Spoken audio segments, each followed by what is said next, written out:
Setakat ini saja. Ada yang nak poligami.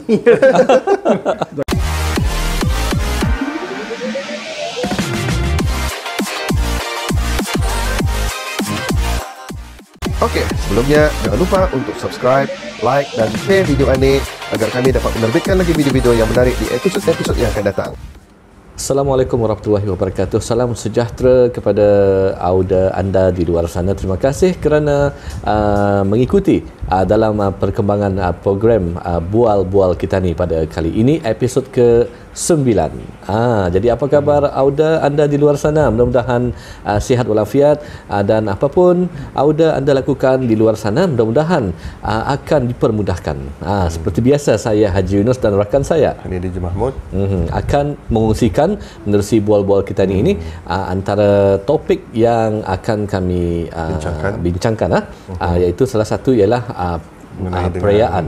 perayaan bersempena dengan Hari Keputeraan ke bawah Duli Yang Maha Mulia Paduka Seri Baginda Sultan dan Yang di-Pertuan Negara Brunei Darussalam. Dan juga kita akan mengungsikan jambatan yang disebut-sebut Jambatan Temburong. Dan kita juga akan mengungsikan satu segmen baru di dalam bual-bual kita ini. Jadi nantikan sama-sama kita saksikan selepas ini.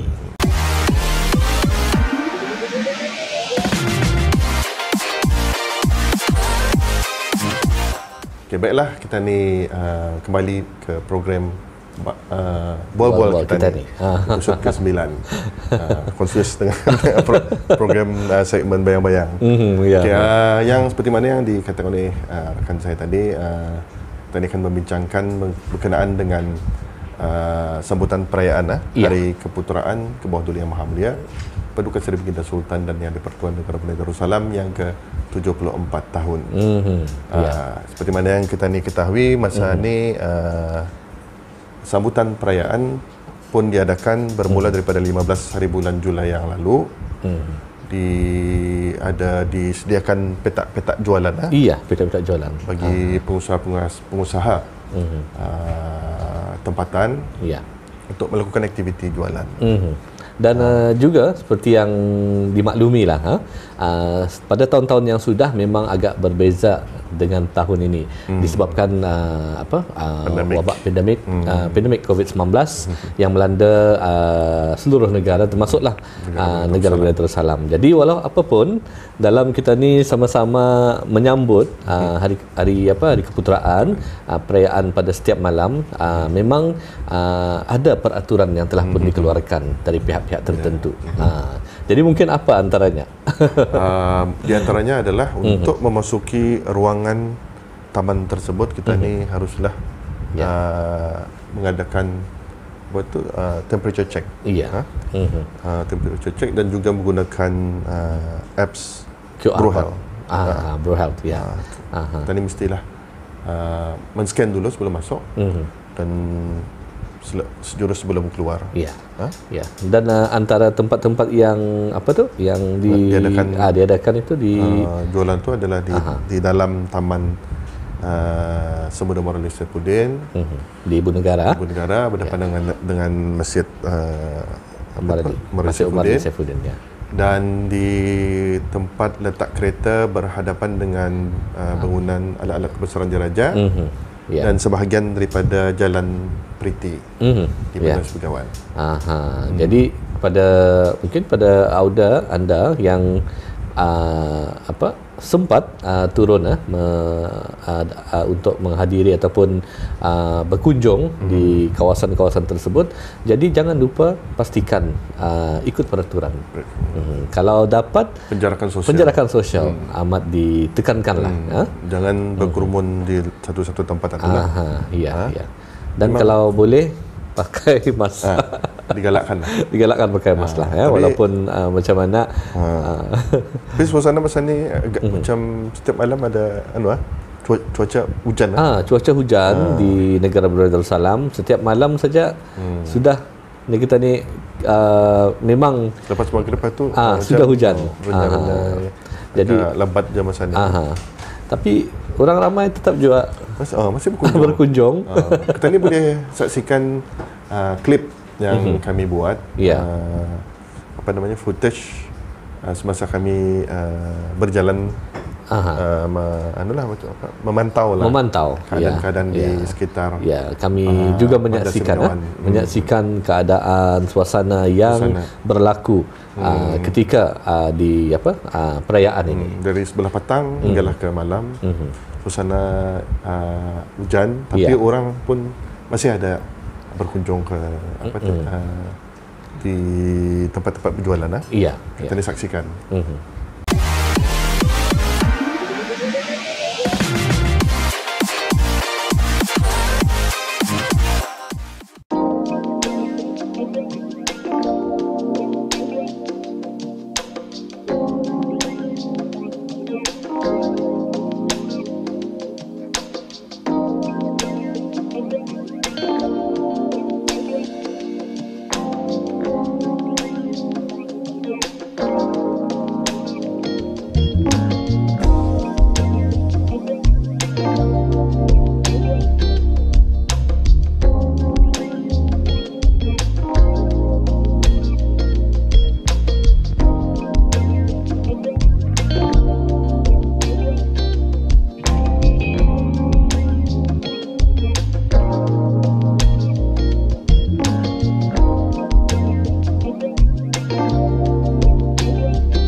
Okey, kembali lagi dalam bual-bual kita ni, seperti yang saya dan Hanidi katakan tadi, Jambatan Temburong. Temburong ini sebenarnya ialah salah satu daerah yang ada di negara Brunei Darussalam. Salah satu daerah daripada 4 daerah. Brunei Muara, Tutong, Belait dan juga Temburong. Jadi Temburong ini sebenarnya ia terpisah sedikit. Terpisah. Ada kita ni sungai yang luas. Jadi di sanalah terciptanya jambatan ni. Jadi mungkin kali kongsikan dia apa yang disebut-sebut jambatan Temburong ni. Jambatan Temburong ni telah pun diresmikan oleh Kebawah Duli Yang Maha Mulia Paduka Seri Baginda Sultan dan Yang di-Pertuan Negara Brunei Darussalam bersempena dengan Hari Keputeraan iaitu pada 15 hari bulan Julai 2020 yang lalu dengan nama Jambatan Sultan Haji Umar Ali Saifuddin. Jambatan Sultan Haji Umar Ali Saifuddin. Jadi ianya ni kita ni baginda terinspirasi dengan ayahanda almarhum Sultan Umar Ali Saifuddin, Sultan yang ke-28. Jadi dia dijuluki dengan panggilan arkitek Brunei Modern. Jadi dari sanalah nama Jambatan Temburong ni dia terinspirasi. Jadi dinamakan Jambatan Sultan Haji Umar Ali Saifuddin. Berapa keluasannya, jauhnya? Panjangnya 30 km. 30 km. Merupakan jambatan yang terpanjang di Asia Tenggara. Tenang. Dia melintasi Sungai Brunei yang juga merupakan bukaan ke Laut Cina Selatan. Jadi salah satu pembangunan yang kita ni di dalam pemerintahan ke bawah Duli Yang Maha Mulia Paduka Seri Baginda Sultan dan Yang di-Pertuan Negara Brunei Darussalam, beberapa jambatan sebenarnya telah pun dibina. Ini adalah salah satu inisiatif baginda, yang kita ni pemedulian baginda itu kepada rakyat yang benar-benar memerlukan.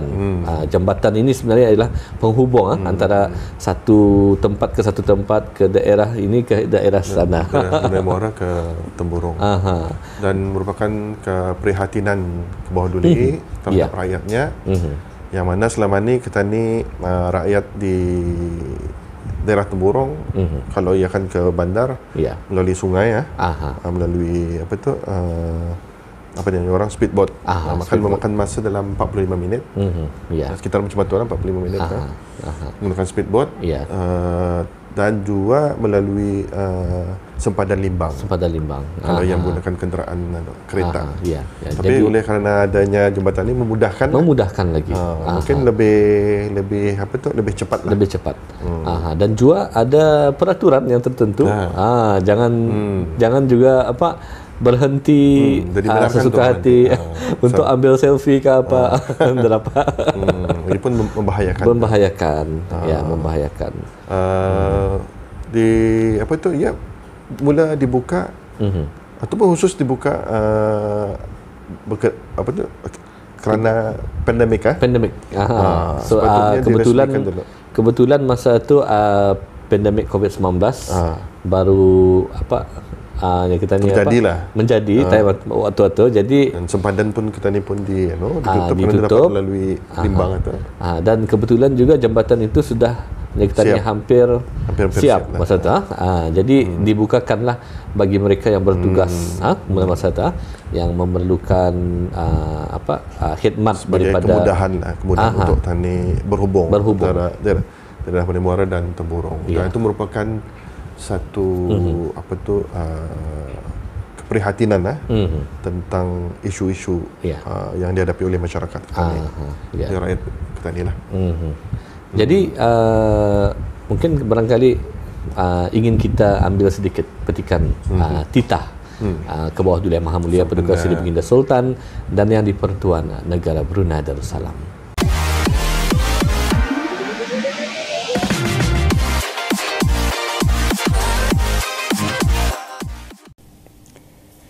Sebagai satu cara untuk memenuhi keperluan dan keselamatan ialah dengan membina jambatan penghubung daerah Brunei Muara dan daerah Temburong. Sekarang jambatan ini telah pun digunakan sebagai kemudahan yang dinanti-nanti. Ia tidak syak lagi merupakan lambang kemodernan terunggul bagi negara Brunei Darussalam. Menyebut mengenai lambang kemodernan ini mengingatkan beta kepada siapa yang telah kita nobatkan sebagai arkitek Brunei moden. Lalu dengan ingatan ini telah memberi inspirasi kepada beta untuk menamakan jambatan ini dengan nama Jambatan Sultan Haji Omar Ali Saifuddin. Semoga dengan menyebut nama ini akan membawa rahmat kepada baginda.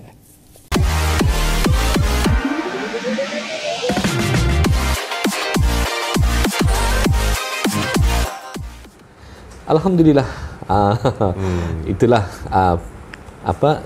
secara rasminya baginda telah pun merasmikan dengan nama Jambatan Sultan Haji Omar Ali Saifuddin. Jadi bagi anda yang belum pernah ke Temburong, cuba melalui jambatan ini, jambatan daerah Jambatan Sultan Haji Omar Ali Saifuddin ini sejauh 30 km. Okey, dan seperti mana yang telah kita ni ketahui juga, di daerah Temburong pun telah disediakan satu tempat beriadah yang diungkayahkan oleh Jabatan Daerah Temburong untuk orang kita ni berkunjung lah di sana. Ada dua orang masa ni famous apa tu udang galah. Udang galah, wajib temburong, jangan kurang ya. Kalau bis kita yang berkunjung datang ke sana, cari ni udang galah, wajib temburong, apa saja yang ada di kawasan Pekan Bangar itu. Ada dua zoo mini zoo. Ada kalau mini zoo.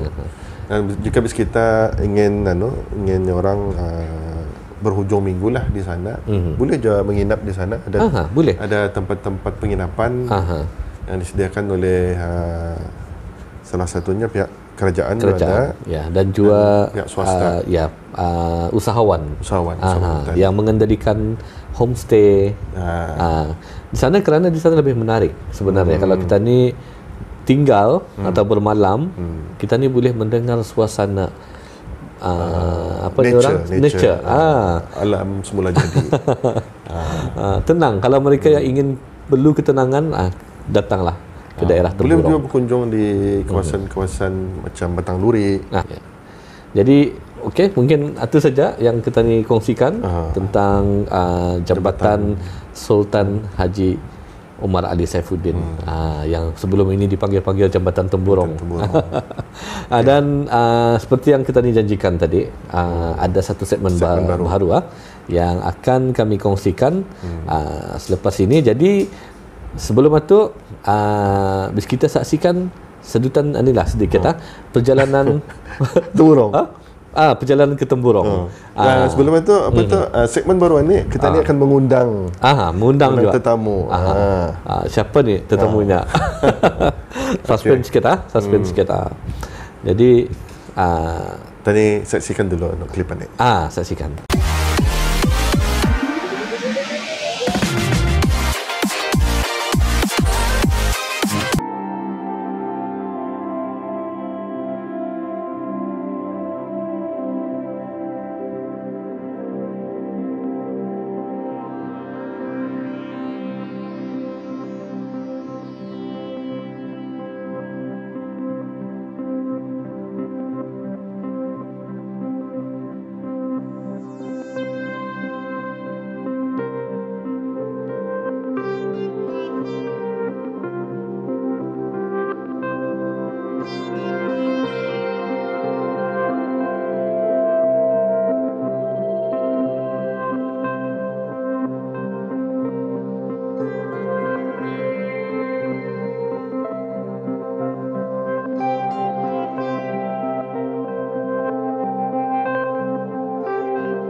Okey, tadi sudah melihat ataupun menyaksikan tadi sedutan perjalanan ke Temburong sampai di Pekan Bangar. Jadi itu suasananya tu. Belum lagi kami membawa sampai ke dalam-dalam tu. Di Pekan Bangar saja. Pekan Bangar. Tapi jangan juga kalau kita ke Temburong gunakan jambatan ini, ada limit-limitnya juga. Ada. Kalau apa sebelah malam, sebelum ini tutup jam 6 petang, kemudian dinaikkan ke 10 malam dan di masa perayaan ini ditingkatkan lagi ke sampai ke jam 11 malam. Jadi belum 24 jam Kalau lambat pak setah bermalam dia nanti. Di ujung jambatan itu. Pastikan jam lurus. Jangan salah. Okey. Kita akan ke segmen baru. Segmen baru ni siapa sebenarnya? Dengan tajuknya apa? tanya tuan penasihat. Tanya tuan penasihat. Apa tu maksudnya? Siapa tuan penasihat ini? Kalau hanya sudah tuan itu memanglah seorang lelaki. Jadi kita saksikan selepas ini.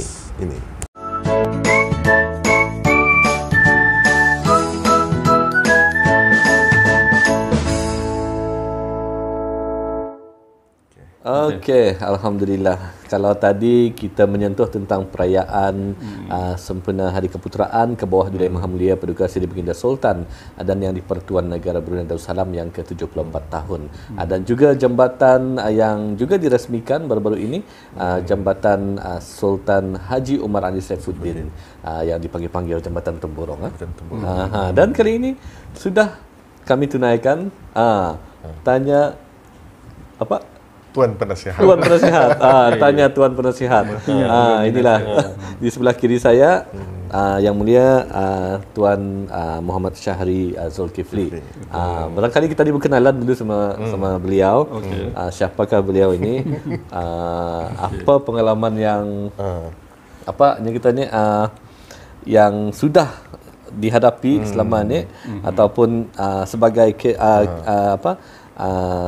kerjaya sebagai seorang peguam. Jadi selamat datang dulu ke bual-bual kita ni. Bual-bual kita ni. Apa kabar, Tuan? Khabar baik, alhamdulillah. Sambil-sambil boleh minum lah. Santai-santai lah. Santai-santai. Nasi tak ada. Nasi lagi masak. Okey. Bismillahirrahmanirrahim. Okey. Saya Muhammad Syahri bin Zulkifli, kini bertugas dengan Tuan Yusof Halim and Partners. Dan saya bertugas di sini sebagai peguam syari'i lah.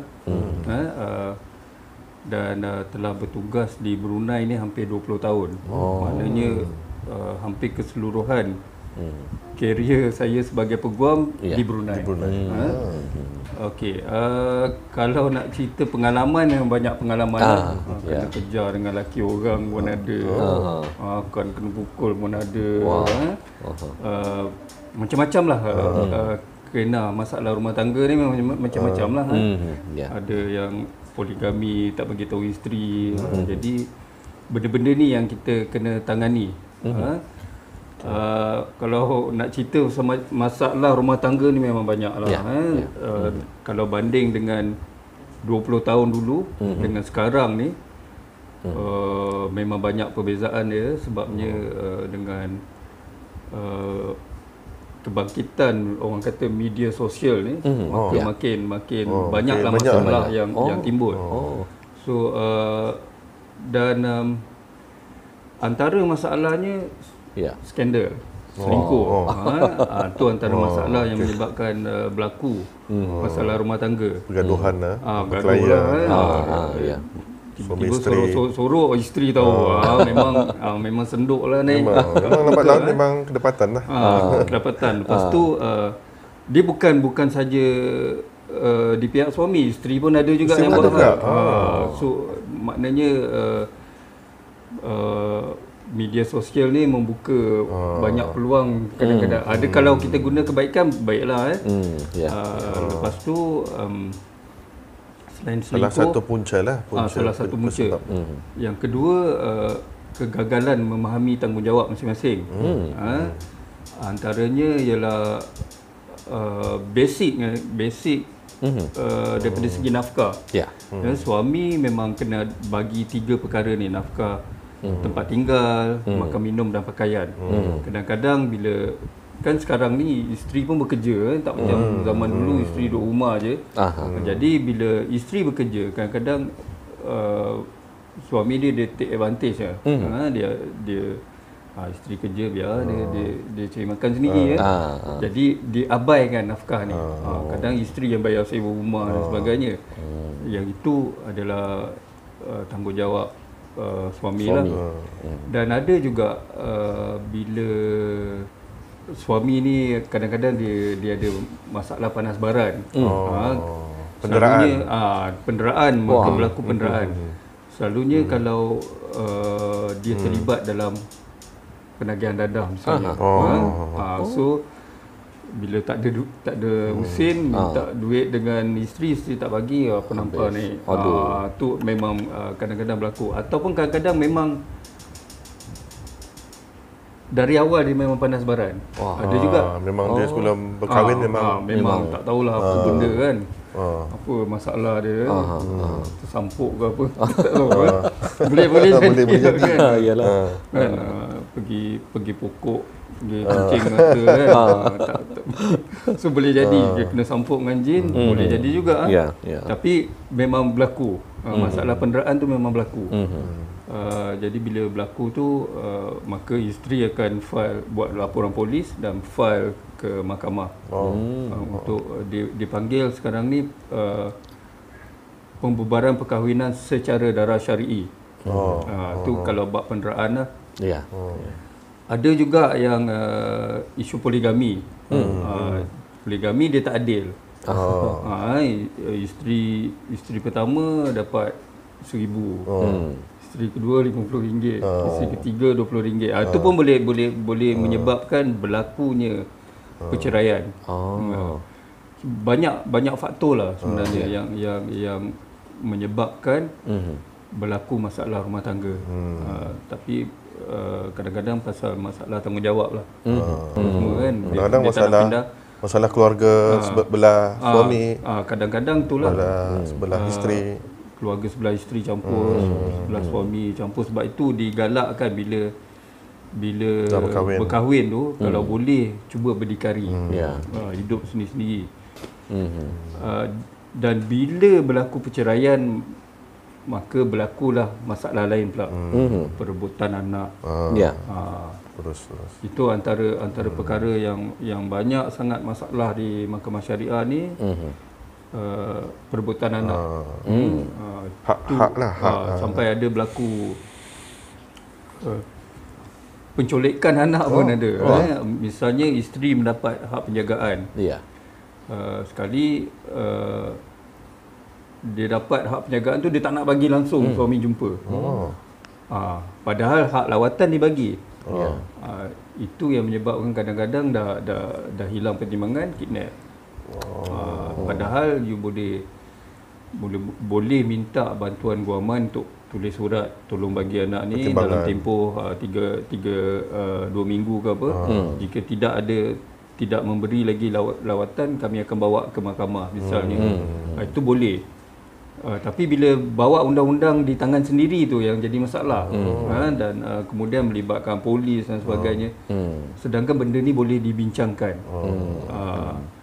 Bila terjadi perkara macam tu yang sudah terjadi macam colek tu, tu kes lain lagi? Kes lain lagi. Dan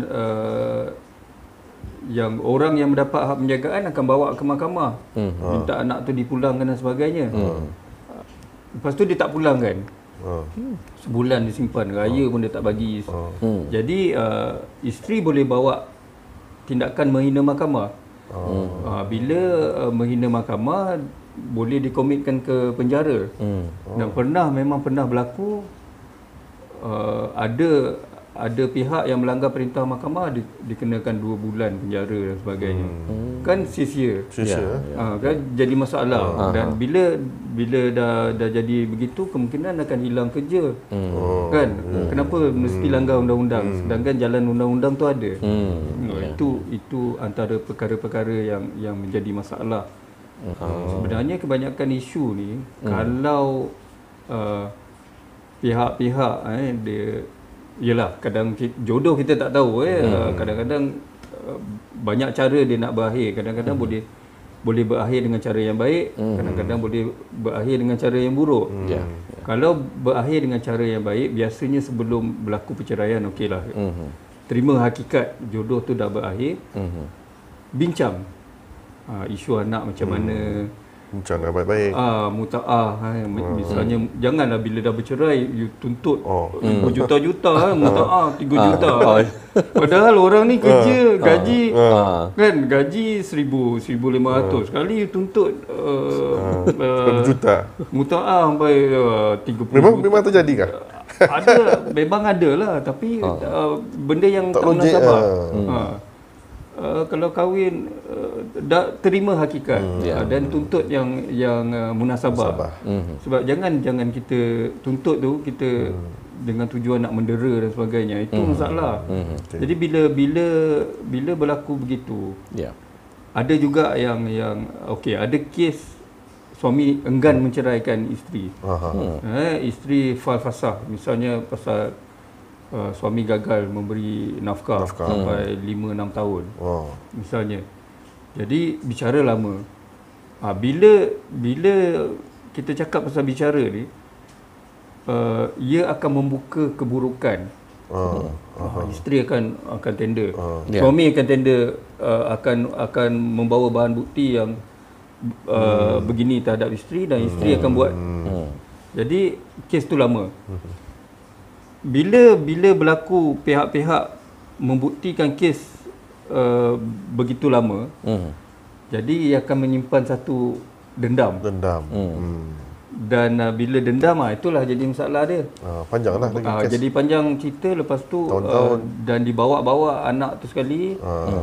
Sebabnya bercerai tu dengan cara yang tidak baik. Bila bercerai dengan cara tidak baik, itu yang masalahnya. Sedangkan dalam peruntukan undang-undang dia ada bab yang mengatakan mahkamah menggalakkan pihak-pihak untuk bersuluh. Suluh ni maknanya menyelesaikan kes secara perdamaian. Jadi bila bercerai, hak masing-masing tu tak diketepikan. Okey, anak memandangkan anak ini di bawah umur, maka isteri dapat hak penjagaan, tapi you boleh melawat. Okey. Dan suami punya tanggungjawab bagi nafkah kepada anak. So dia bayar. Bila pihak-pihak tahu tanggungjawab dia dan membuat selesaikan dengan suluh, jadi setiap kes tu tak lama. Boleh berakhir dalam mungkin seminggu, 1 hari boleh. Tapi bila ada timbul bila nak gaduh tu, itu yang payah. Berdendam tu kan. Berdendam tu yang payah. Selalunya bila saya mewakili satu-satu pihak tu, kita punya target ialah untuk menyelesaikan masalah. Jadi bila you masuk mahkamah tu, tujuan matlamat utama suruh pihak selesaikan kes secara damai. Kalau nak berbaik, misalnya okey, berbaik pun pihak kena tahu tanggungjawab dia. Kalau nak bercerai pun kena buat agreement gini, selesaikan secara baik. InsyaAllah boleh cepat. Tapi kadang-kadang ada yang itulah yang masalah dia. Kadang-kadang ada timbul yang tak mau betul ansur. Tapi bila tidak ada tolak ansur, dendam, tu yang jadi payah tu. Jadi boleh diadakan perbincangan sebelum perbicaraan lah. Boleh. Jadi itu lebih baik lah. Lebih baik. Jadi maknanya kalau seorang isteri misalnya dia falfasah atas alasan suami gagal bagi nafkah dan sebagainya. Masuk mahkamah, okey. Suami kata saya setuju ceraikan secara baik, tapi syarat saya begini. Tapi you punya hak macam iddah ke apa, saya akan bayar nafkah anak. Itu selamat. Maknanya dia tahu dia punya tanggungjawab. Jadi bila berunding itu, maka boleh dibuat satu perjanjian, ditandatangani di mahkamah dan akan dijadikan perintah. Maka perintah tu perlu diikuti. Ada lagi satu cara, bila berlaku perceraian, misalnya isteri membawa tuntutan atau suami bawa tuntutan. Suami kata ini rumah memang isteri beli, tapi dalam tu dia ada share dia. Kata dia share dia 30,000. Suami pun boleh tuntut. Atas perceraian ni suami boleh tuntut. Ini satu contoh. Jadi berlakulah tuntutan di mahkamah. Dan pihak-pihak boleh berunding. Adakah rumah tu dijual, ataupun suami atau isteri yang hendak rumah tu dibayar pada isteri secara beransur ataupun sebaliknya. Sebenarnya boleh. Kalau tapi kena berlapang dada lah. Tapi kalau dah kalau tak bagi sebelah lah. Bagi Kalau sebelah. suami Sebelah ataupun suami atas, isteri bawah. Tapi pernah berlaku, memang betul. Pernah. Tapi dia tak boleh ada macam dia kena seal lah sikit. Biasa pernah masuk ada turun tangga kat situ, kena buat tangga kat luar. Oh tidak, kadang haluan lagi jadi susah. Sebabnya kadang bila you semasa perkahwinan, rumah tu dibesarkan. Jadi banyak belanja. Jadi kan jual sekarang ni COVID-19 susah nak dibayar. Betul. Jadi terpaksa bagi sebelah, betul lah bagi sebelah. Ni kau ni 25% kau ambil 85% macam tu lah. Tapi kadang-kadang kalau garam habis, macam mana? Boleh. Untuk bekas isteri lah. Tapi kalau kadang-kadang boleh jadi baik balik kan kalau tapi sebenarnya ada harapan kalau nak berbaik balik tu boleh. Tapi itu pun kalau nasib baiklah. Kadang-kadang masalahnya kalau ada yang tukang cucuk. Apa tu namanya? Dia bercerai talak 3 terus. Tak boleh lah. Tu susah juga tu. Tu ada masalah macam tu. Pernah berlaku. Pernah berlaku. Lepas mungkin tu terlalu emosi kadang kita dah nasihatkan dia lafaz 1. Tapi ada yang lafaz 3. Kan? Dia bengang, dia ingat. Ada yang buat gitu. Pernah berlaku tapi saya tak ingat kat mana, tapi pernah berlaku. Dia dinasihatkan oleh mahkamah melafazkan 1 talak. Tapi dia ego. Ini perempuan aku nak ajar dia. Dia lafaz 3. Kemudian tak lama kemudian dia teringat pula. Sudah nak baik balik dah tak boleh. Bergenang lah. Lalas masuk hospital gila lah. Jadi hati-hatilah. Hati-hati dalam melafazkan. Kalau boleh jangan jangan sampai terjadi perceraian. Kalau sini Malaysia Tanjung Rambutan sini apa? Sini Ward 5. Ward 5. Masih kan lagi. Dah tahu juga. Dah tahu lah. Mana Ripas? Ripas. Old school pula tu. Ada juga. Ada. Baik, barangkali panjang je cerita tu. Tapi apanya ada orang yang bertanya ni soalan, tapi kita ikutilah selepasan ya. Alright.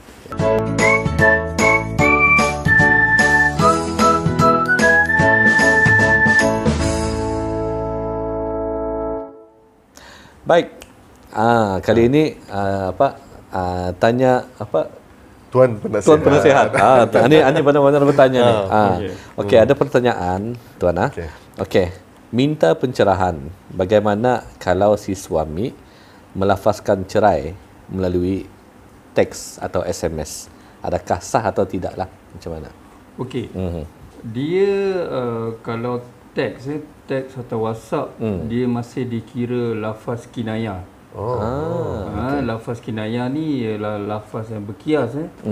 Jadi bila dia berkias, mahkamah kena tanya dulu betul ke awak yang buat teks ni. Jadi bila lepas tu dia akan ditanya niat. Kalau tak betul tak salah. Memang tak salah. Kemudian ditanya niat. Bila hantar teks ni, adakah awak berniat untuk melafazkan cerai?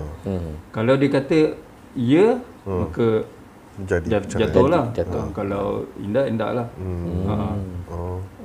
Tapi memang kena file.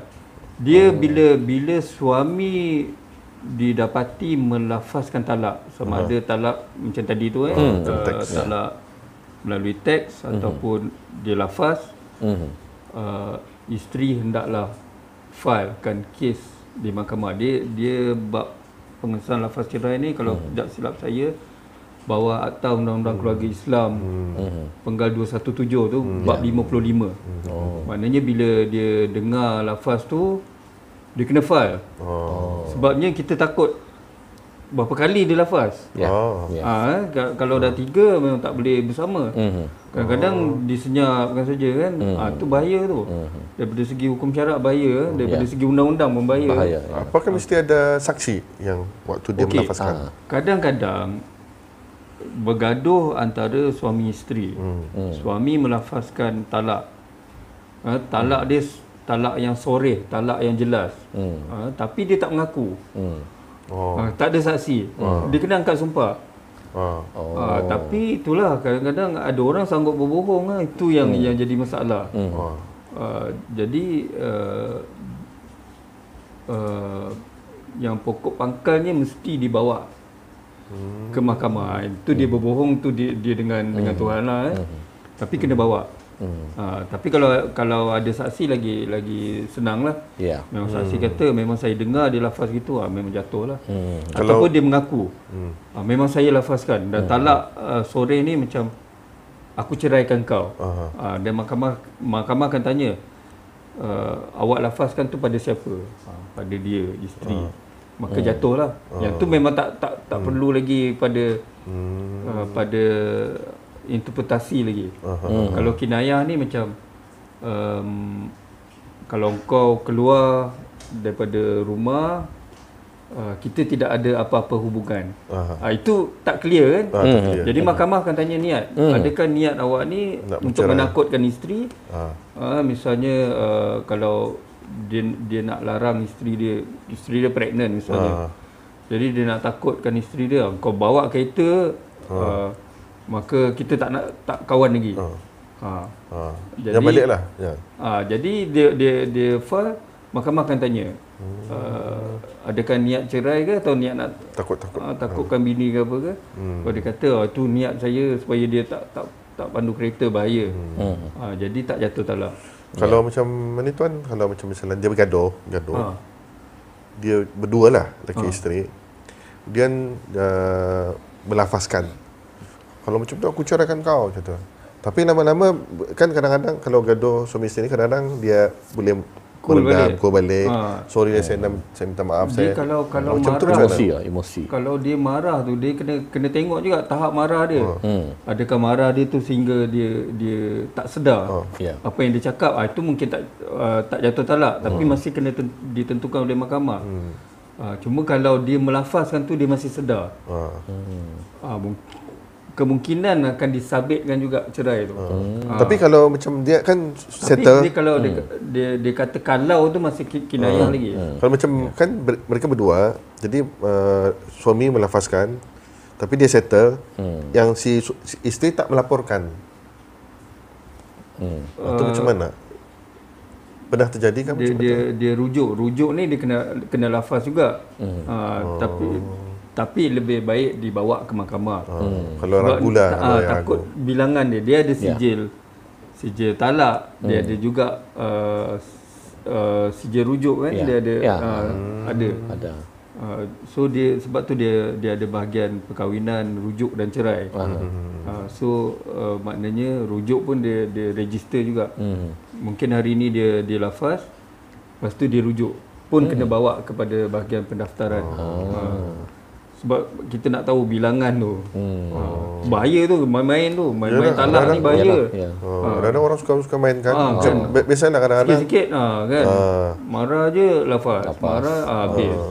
Sudah sedar dah 3. Okey, kalau lah sekiranya ia melafazkan talak tu tapi mengigau. Dia tak sedar. Tapi waktu tu isterinya ngam lihat TV kah, suaminya tidur kan, sekali tu tahu yang mengigau. Lepas kan dah tak jatuh. Tak jatuh Tak jatuh. Rupanya mimpi cerita talak juga. Tapi boleh. Tapi kalau isteri ragu-ragu, dia boleh file. Sebab macam pengesahan lafaz cerai, dia panggil pengesahan lafaz cerai ni tidak perlu kaunseling. Maknanya dengar je, dia was-was, baik di file.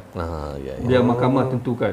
Kalau mahkamah kata tidak jatuh talak, sensitif perkara ni walaupun bahaya, sebabnya perkara yang main-main ni nikah kan. Lepas tu talak ni main-main pun boleh jadi. Ada lagi yang yang macam biasalah yang tuan tadi cakapkan kan pasal sosial media, perselingkuhan.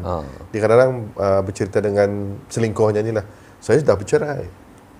Jatuh tu kan. Jatuh Jatuh tu. Main-main mengaku bujang pun kan.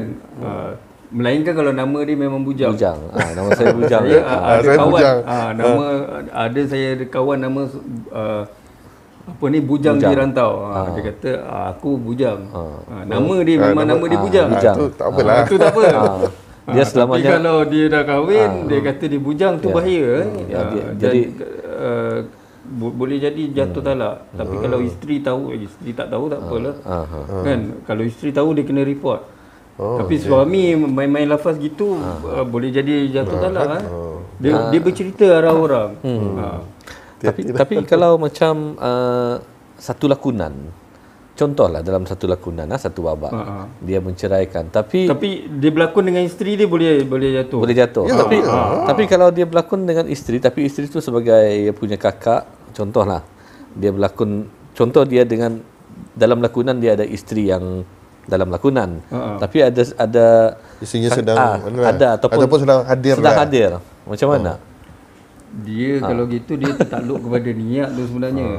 Kalau dia berlakon dan dia lafazkan itu pasal tugas lah. Pasal tugas tu lain. Sama je nikah kan ya. Kalau nikah berlakon nikah.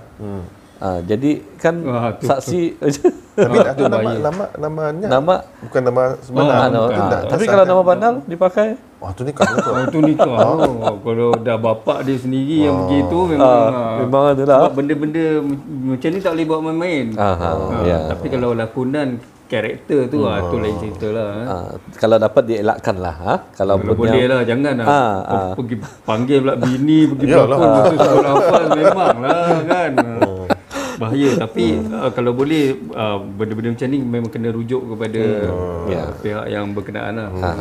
Okey, dari soalan yang tadi tu, adakah dikira melafazkan cerai melalui SMS itu dikira lafaz cerai luar mahkamah? Ya. Itu lafaz cerai luar mahkamah. Tapi mesti difailkan. Bila lafaz cerai luar mahkamah ni biasanya kadang-kadang suami ni dia tahu dia lafazkan. Tapi dia takut kena denda. Sebab you lafaz cerai luar mahkamah di bawah bab 55 tadi, you boleh kena denda. Denda berapa tu minimum? 2,000, maksimum 2,000. Atau penjara 6 bulan. Baru tahu tu. So dia kalau bila dah kena denda tu, kadang-kadang sebab dia takut denda tu, dia tak mengaku. Itu masalah dia. Tapi denda tu boleh minta kurang. Kata you boleh orang kalau di mahkamah sivil dia panggil mitigate. Boleh minta pada mahkamah untuk kurangkan denda tu. Tapi nak elakkan denda punya pasal tak mengaku. Kalau kurang pun berapa? Tengok hakim lah. Tapi kadang-kadang ada yang 400, 300. Dan boleh denda tu kalau terlampau tinggi dia boleh minta bayar ansuran. Boleh minta dengan hakim. Tapi biasanya kalau kesalahan pertama tapi sayang je tu Usin juga. Yalah sekarang sekadar menyebut melafazkan. Tapi memang ramai yang tak mengaku lah. Majoritinya ramai ada yang tak mengaku. Jadi kalau tak mengaku macam mana tu? Tapi mahkamah tertakluk kepada mahkamah ikut peraturan. Kalau suami tu dah bersumpah memang saya tak lafazkan, isteri salah dengar, mahkamah putuskan apa yang dia sumpahkan tu. Tapi kalau dia tipu dia tanggunglah. Dosa tu dia tanggung sendiri lah. Sebab dia membohong kan. Cumanya lebih baiklah mengaku kan kalau dah lafaz. Tapi memang ada yang tak mengaku. Ada yang tak mengaku, ada yang Allahu a'lam lah betul ke tidak. Okey, jadi ada lagi soalan ni. Soalan ni pasal nikah pula ni ya. Nikah. Okey, nikah. Okey, yang akan dinikahkan ni pasangan kembar, twin. Tapi ia akan menikahkan ni contohnya dia punya kakak. Jadi dia kan ada adik tu. Jadi yang dua orang ni, twin ni, diorang ni inda pandai berpisah wah. Indah pandai berpisah. Apa laki-laki bini-bini? Bini-bini. Yang twin ini bini-bini. Bini-bini. Kan kahwin sama laki-laki. Laki-laki ni ia akan kahwin dengan kakaknya. Ya, kan dia ada kakak gitu tapi kembar. Jadi dah mau berpisah. Jadi macam mana ni? Adakah nya macam boleh ke kahwin? Tak boleh lah kahwin. Tak boleh kan? Tak boleh kan? Tak boleh. Itulah yang pertanyaannya, adakah nya maksudnya bermadu sama adik-beradik. Memang tak boleh lah. Tapi boleh check lagi lah dengan ustaz-ustaz kata. Tapi saya rasa memang tak boleh lah. Memang tak boleh kan? Itulah. Tak boleh di bersatu. Sekali, tak boleh. Dia jiran kena pilih antara dua lah. Pilih antara dua. Anu pun apa namanya tu? Tapi kadang-kadang yang kalau macam isterinya meninggal, itu lain, itu boleh. Ya boleh kan? Kahwin sama adik-beradik. Boleh. Itu boleh. Tapi dia tak boleh dikumpulkan sekali. Ya. Okey. Ataupun kalau bercerai. Boleh. Rasa yang tu boleh. Kalau dia bercerai, bininya ni bercerai, tapi kahwin sama adiknya, adik bininya tu. Tapi kalau boleh jangan lah. Janganlah. Bergaduh ni. Berperang ni. Okey, soalan seterusnya. Banyak yang menarik. Apabila orang yang akan melakukan poligami, si suami ini sudah minta izin sama isteri, tapi isteri inda bekerja sama, inda mau hadir untuk ke mahkamah ke apa, macam mana? Okey. Dia poligami ni hak eksklusif kaum suami. Isteri boleh membantah. Tapi kalau isteri tak nak datang mahkamah, kita dah bagi saman, dia tak nak datang mahkamah, mahkamah akan benarkan lah. Berdasarkan keterangan suami dan kalau dia ada saksi kata memang dia ni duit dia banyak, duit banyak, dia sihat, duit dia harta di dalam dan di luar negeri banyak. Jadi mahkamah harta Ismet ulama di dalam dan di luar negeri memang berjuta-juta pun sterling, maka mahkamah akan benarkan lah. Isteri tak boleh larang kalau dia dah mampu. Even kalau isteri larang pun macam mana tu kalau dia larang? Isteri dia dinamakan sebagai defendant biasanya, dan suami memohon. Isteri bagi alasan kenapa dia menghalang, tapi suami dapat membuktikan dia memang mampu. Macam tadilah, pendapatan dia, harta dia dalam luar negeri memang banyak. Lepas tu daripada segi fizikal, dia memang fit lah. Zahir batin tu memang dia mampu lah. Jadi mahkamah akan bagi. Sebab dan dia dapat membuktikan pada mahkamah isteri yang pertama dengan anak-anak dia layan dengan baik. Jadi mahkamah akan consider lah. Daripada dia buat tak tentu arah sedangkan dia mampu, mahkamah kalau dia bagi. tak dapat buktikan, dia tak dapat buktikan. tapi dia nak juga nak kahwin. Tak dapat. Kalau mahkamah akan pertimbangkan. Kalau dia tak mampu, memang tak dapat lah. Dia dulu saya ingat ada satu kes di Kuala Lumpur, pernah berlaku lah lama dulu. Dia ni driver taksi. Jadi selalu bawa taksi, terberkenan dengan janda anak 6. Jadi kan kahwin. Isteri tak bagi. Alasan isteri tu kukuh. Pasalnya satu, bawa taksi kalau kena musim hujan macam ni, pendapatan kurang. Lepas tu suami selalu ampus isteri yang urut. Kan? Lepas tu ada masalah tenaga dalaman, tenaga batin lah, lemah. Tu memang mahkamah tolak. Macam mana ni seorang lagi. Lepas tu macam mana nak sediakan rumah. Yang isteri pertama ni pun rumah nak bayar sewa pun susah. Jadi memang tolak. Dan suami ni dia ugut pula. Nak terjun longkang kat belakang mahkamah tu ada longkang. Payah pula kita nak pujuk dia. Janganlah ni. Tadi you kata poligami sunnah Nabi, ni sekarang nak terjun longkang ni. Sunnah siapa pula ni? Jadi tak jadilah terjun. Kena pujuk. So dia okeylah, dia balik semula dengan isteri pertama dia lah. Batalkanlah niat tu. Batalkan niat tu. Kalau yang tak mau batalkan niat, macam mana? Okey, dia macam-macam sebenarnya. Okey, benda macam ni memang pernah berlaku. Tapi saya tak nak sebutlah di mana. Di sini pun pernah berlaku, tapi tak nak sebut siapa. Sekarang saya pula yang nanti dah tak payahlah kena pancit tayar kereta pula. Okay. Dia ada kes dia file di Brunei. Di mahkamah tolak campur, you tak dapat poligami ni lah. Sebab kalau mahkamah bagi sekarang, dia nak poligami, rumah tangga yang asal tu dia kena jaga.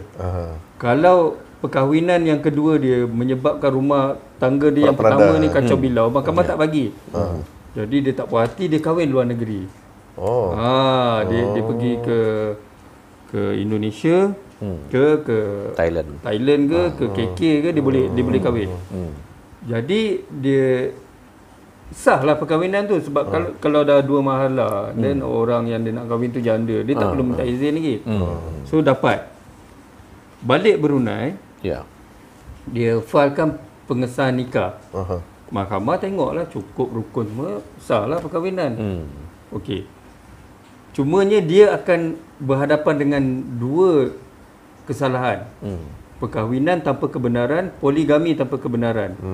So setiap kesalahan tu denda 2,000 dan penjara 6 bulan. Tapi biasa denda lah. You bayar denda, you tak kena penjara. Bila berlaku begitu, isteri pertama pun marah kan. Kau dah kena reject kat sini, kau pergi kahwin luar negeri bergaduh. Ataupun kadang-kadang tak bergaduh, dia sorok tapi nafkah tak bagi. Itu yang jadi tu.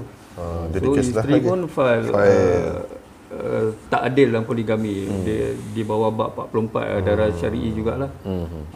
Dan akhirnya bercerai. Bila dah bercerai, yang nafkah yang you tak bagi tu, misalnya you tak bagi 6 bulan, kena bagi tu. Isteri tuntut nafkah di dalam perkahwinan. Misalnya dia tuntut 500 bulan, makan minum, pakaian, tempat tinggal. Dia kata lebih kurang 1,000. Kena bayar 6,000 kan, lagi sakit kepala. Penjagaan anak lagi. Anak dengan isteri kedua 5, anak dengan isteri pertama 5, 10 masak. Itu dah di antara salah satu punca kes-kes perceraian. Itulah sebabnya. Sebab itu yang pentingnya, kalau boleh file, kalau mahkamah putuskan tak boleh, janganlah nak cuba-cuba. Sebabnya mahkamah mengikut pertimbangan pula. Hakim dia kira, ni macam mana dia nak bagi isteri pertama 500.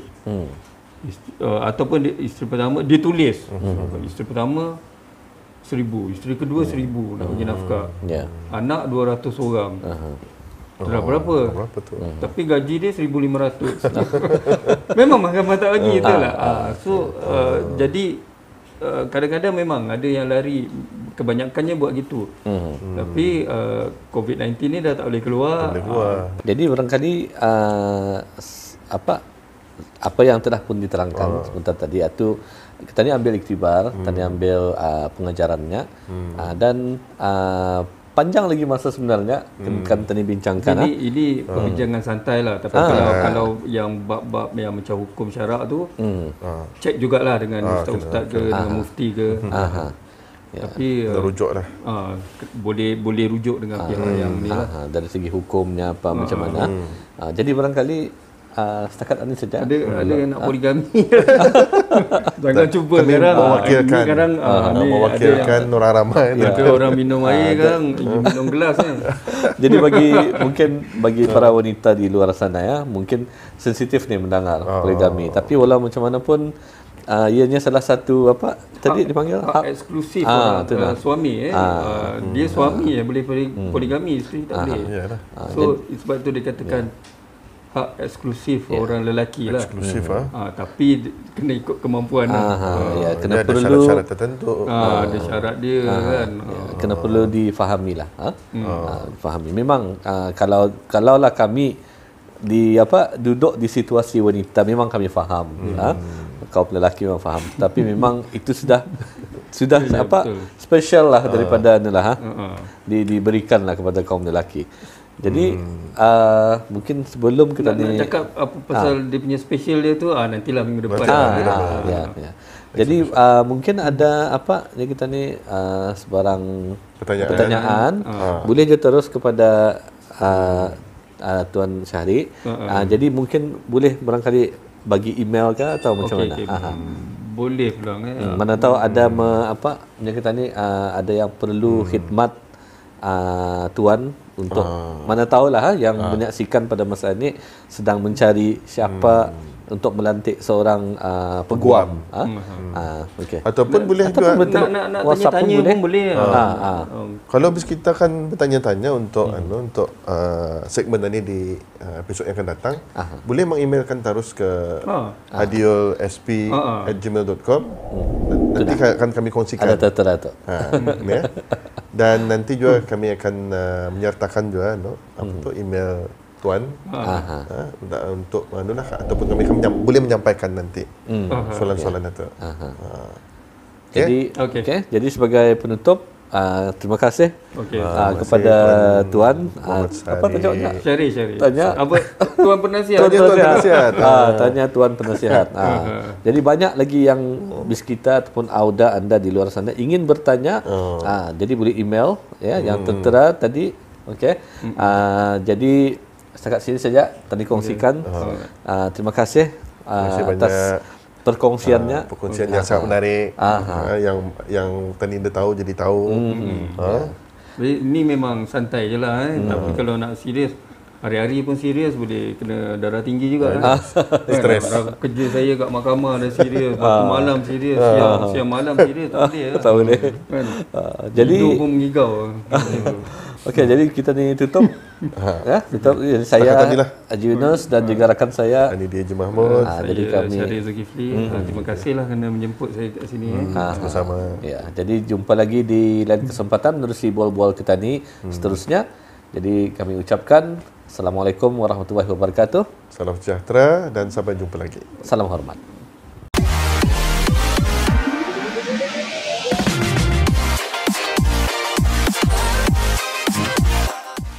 Okey, sebelumnya jangan lupa untuk subscribe, like dan share video ini agar kami dapat menerbitkan lagi video-video yang menarik di episod-episod yang akan datang.